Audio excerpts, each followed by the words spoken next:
Welcome everyone to this will be my first State of the City address. I want to thank our City Council for your time this evening. A great appreciation to our past council members for their influence in my role as a public servant, and the excellent staff at the City of Tukwila for their great services. Tonight's a special night. I am re-engaging an event that was last shared with the City Council in 2015. Why now? Well, Tuesday, April 9th was 100 days in office, and there are some great opportunities ahead that I want to talk about. In January, I attended the U.S. Conference of Mayors in Washington, D.C., a chance to learn and network with other mayors from across the country. One of my takeaways was the large number of cities doing a State of the City address with their communities, engaging with stakeholders at local high schools, performing arts centers, to share with hundreds in attendance the state of their local city. Tonight, we re-engage that experience here in the council chambers. Next year, I hope to create a community event at our Foster Performing Arts Center. Tonight, our goal is to update you on the work being done in the city and to share a vision for 2024. Let's start with organizational culture.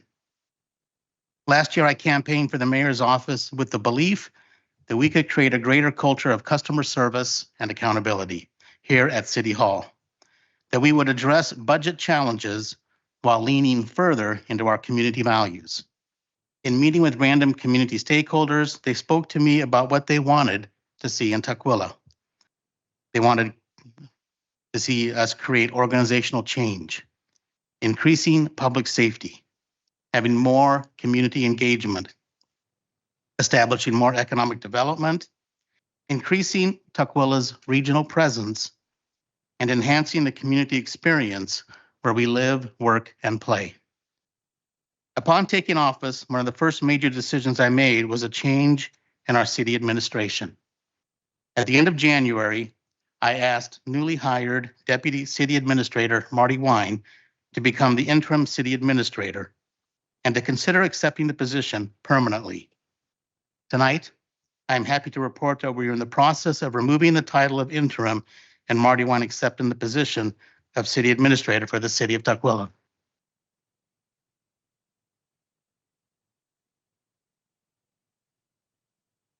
I did not seek an open recruitment process because I believe the talent already in the organization could help lead to the needed changes. She brings a fresh set of eyes and experience to assist our organizational change. I also want to lay out some additional organizational changes effective immediately that will enhance customer service and organizational accountability. I am moving Brandon Miles from interim deputy city administrator to government relations and director of strategic initiatives.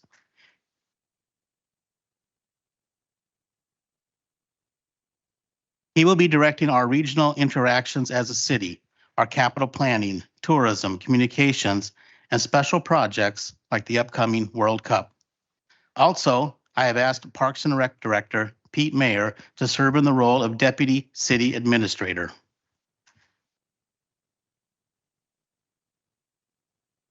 To use his organizational experience to help increase our own organizational accountability. Pete will be tasked at my request to create efficiency and effectiveness within the organization on how to better serve the community and internal departments. So let's talk about customer service. There's a term I use called next level customer service.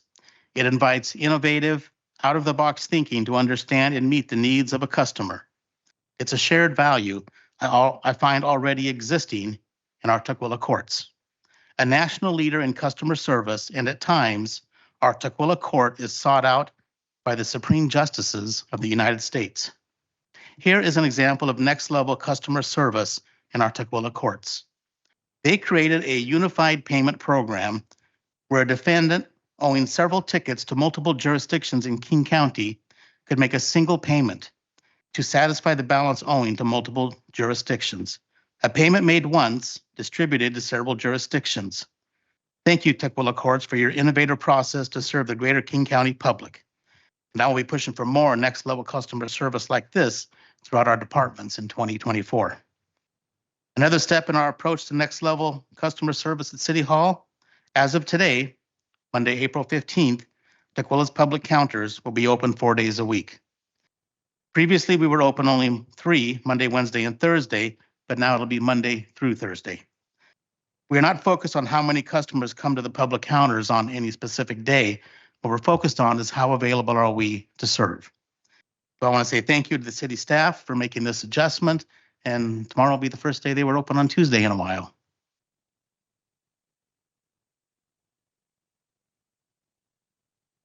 Also, I am pleased to announce, with the help of the council, that we reached a tentative agreement with our major labor organization, Teamsters Local 763, a bargaining unit of over half of the city employees. Contract talks installed in 2023, but during the first part of this year, we have a tentative agreement, and steps are being taken to ratify this agreement. This will ensure the great employees of Tukwila will be taken care of. So thank you, council, for your role in that. That's a good one. Public safety. Prior to my time as mayor, I served 8 years as a city council member, making critical investments in Tukwila police recruitment and staffing. This February, as mayor, I was very happy to swear in 4 new Tukwila police officers who will be deployable in June. And for the first time in 20 years, the Tukwila Police Department is fully staffed.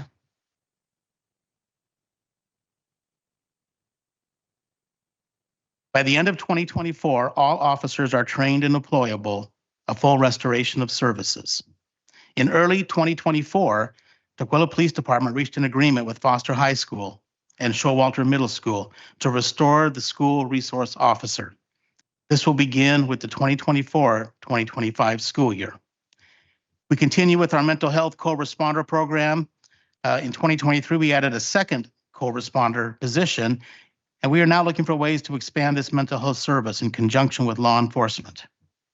Tukwila Police is committed to accountability and transparency.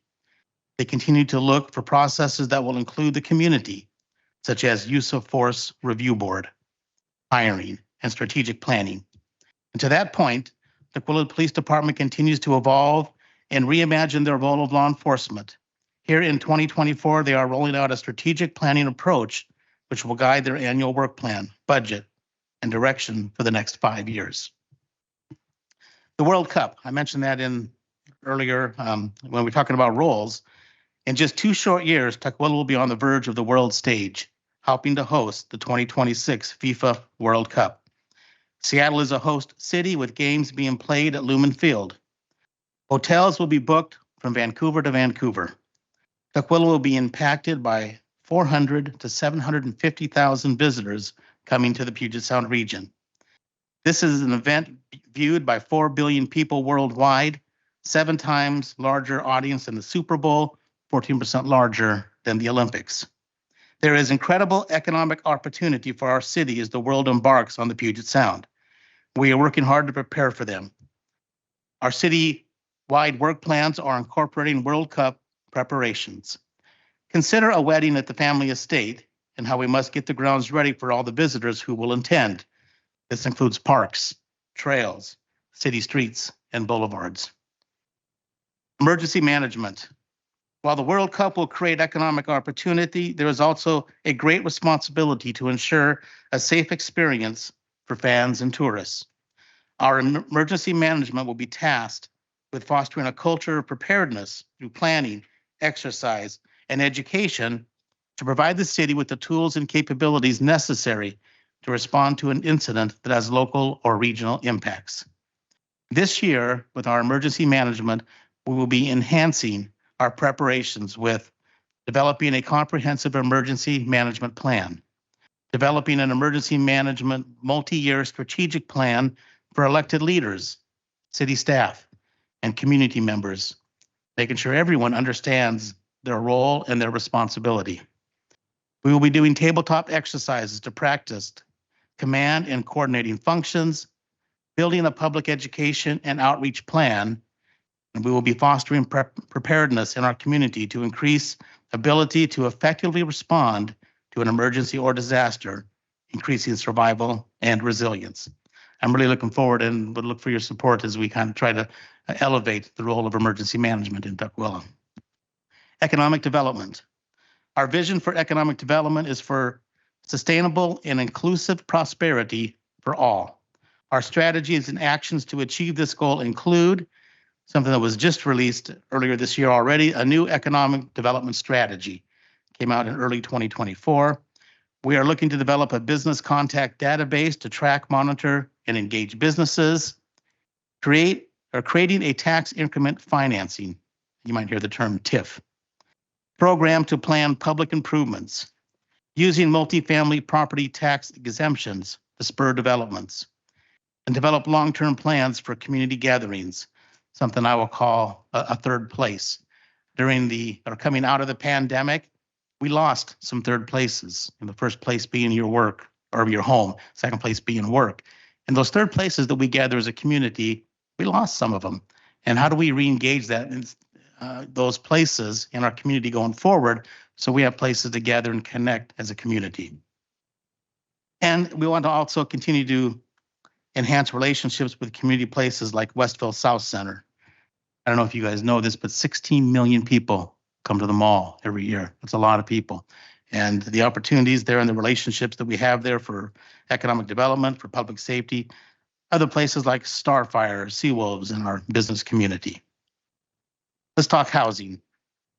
We are experiencing a shortage of all type of housing in the greater Puget Sound region. To this point, we are working to create both affordable and market rate housing opportunities. We continue to support creative housing, our 2 tiny home villages that we have here in Tukwila, a land trust development called the Southard, named after Patty Southard, a home ownership development project that's opening June 28th. These are the homes that you see being built behind the Riverton Park Church. And a person can buy one of those homes. They won't own the land, they'll own the house, but it makes it more affordable for them to purchase. And of course, we have the Asylum Encampment at Riverton Park United Methodist Church. I put that under housing because that is one of the issues that we have there. As you know, House Bill 2368 passed the state legislature in mid-March. It's to give $25 million to DSHS to provide state leadership through the Office of Refugee and Immigrant Assistance, or ORIA, beginning July 1. And that legislation also allocated $2 million to the city of Tukwila. So we are collaborating right now with the state authorities, county authorities, local cities on a serviceable model. We as Tukwila want to be involved in the solution. We don't feel we have the resources to be the lead in that solution. So last week we signed a letter with other jurisdictions, Seattle, South King County, cities, to meet with Governor Jay, requesting a meeting with Governor Jay Inslee on a statewide approach. The letter we sent, and I believe you received a copy as council members, we didn't think was strong enough or spoke to the urgency of the matter. So we're going to send our own letter this week that's in conjunction with the one we signed on to last week. We certainly want to work with other cities, but we feel, being at ground zero, that we're best prepared to speak to the urgency of this matter and in our request for a meeting with Governor Inslee. So that will be forthcoming, that we will share with you. A little about the financial health of our city. In 2025-2026 biennium budget will be one of the most significant budgets we build for the city of Tukwila. My administration and you, the council, will be tasked with building a sustainable budget facing changing revenue streams and rising inflation. In 2024, and you've already heard some of this, that we are implementing program-based budgeting. No longer will departmental budgets drive decisions, but programs and services. We are implementing ERP, which is the Enterprise Resource Planning software system. It allows centralized financial records for budgeting and reporting, but it's a huge technological lift for TIS and the Finance Committee. They are running 2 systems right now. So when they run payrolls, they're having to do the real one and then run one alongside of it to make sure that the software we are going to be using, that everything works accordingly. I remind you that we have a current bond rating of AA+, the second highest you can achieve, which one benefit from having that type of bond rating is increases our borrowing capacity should we need it. Earlier in 2024, we notified the council that we scored a successful Washington State audit, that our books are clean, and we passed with a very favorable rating. This year, we will be implementing a new B&O tax, which will provide more stable tax revenue for this year and future years. So in closing, and I'm making this a little bit shorter, but will be longer next year. What does this all mean to you, the council, and our community stakeholders? Taking a note from Simon Sinek's Golden Circle, I've explained what we're doing and who is doing it. When we talked about organizational change and customer service, public safety and emergency management, economic development, housing, and budget. What I've yet to address is why we do it. Our central purpose in coming to work or serving as an elected official is creating access to opportunity. In 2017, the city adopted Resolution 1921, our equity policy. This policy recognizes the value of our diverse community as well as the inequities that impact access to opportunity. It provides guidance to the community, to staff, and to you, the city council, our elected officials, as to how we work together towards economic, civic, and social justice. But to the silent voice that's in Cascade View, the aged voice that's on TIB, or the invisible presence felt on Ryan Hill, we serve so everyone can have access to opportunity. A city, a budget that's built on equity. The city's definition of equity includes eliminating systemic barriers and providing fair access to programs, services, and opportunities. As we go forward in 2024 to build a sustainable budget, we do so with a lens that gives everyone access to opportunity. So, council, I look forward to working more closely with you. If there's one thought to sum up my vision for 2024, it is equal access to opportunity. Thank you for your time.